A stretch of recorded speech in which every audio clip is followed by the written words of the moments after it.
Good evening, everyone. I'm Susie Garrow. And I'm Bill Griffith. In tonight for Tyler Matheson. We have two big stories leading the news tonight, and both indicative of a strengthening U.S. economy. For the first time ever, the Dow Industrial Average broke through the 17,000 milestone after news that the economy added far more new workers than forecast in June, pushing the nation's jobless rate to its lowest level in nearly 6 years. Employers added a robust 288,000 jobs last month. That's the fifth straight monthly gain of more than 200,000, sending the unemployment rate this time around to just 6.1%.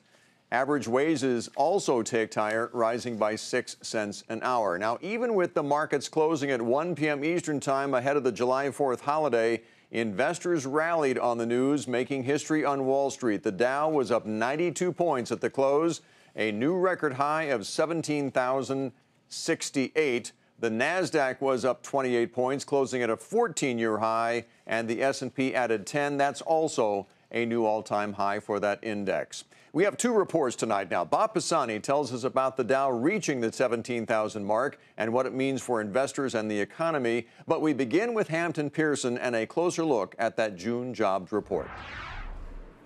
June's robust employment gains are the latest evidence of the job market gaining momentum. The economy has averaged 272,000 jobs per month for each of the last 3 months and gained 2.5 million new workers over the last year.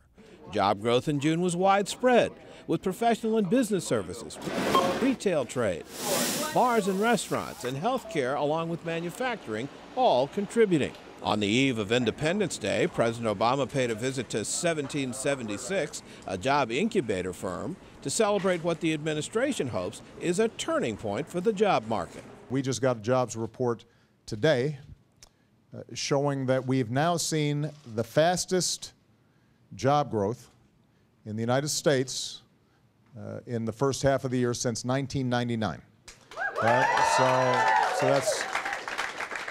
This is also the first time we've seen 5 consecutive months of job growth over 200,000 since 1999. And we've seen the quickest drop in unemployment in 30 years. The unemployment rate, now at 6.1%, is the lowest since the 2008 financial crisis, with a dramatic decline in long-term unemployment. The number of Americans out of work for 6 months or longer has dropped by 1.2 million over the last year to just under 3.1 million, half of what it was 3 years ago. But wages have barely moved, up just 2% in the last 12 months. Leading economists say a change is coming. I do think we'll see wage growth pick up over the next 12 months quite rapidly. I think the real issue here is people don't realize that the labor market's improved. Millions of Americans, however, are still sitting on the employment sidelines. Just under 63% of adult Americans are working or looking for a job. That's the lowest labor force participation rate since the late 70s. Some leading economists say that's enough of a speed bump to keep Fed Chair Janet Yellen and her fellow monetary policymakers reluctant to move up their timetable for raising key short-term interest rates.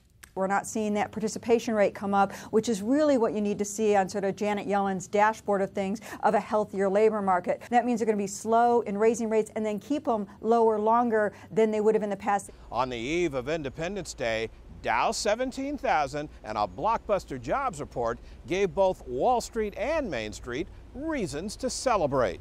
For Nightly Business Report, I'm Hampton Pearson in Washington.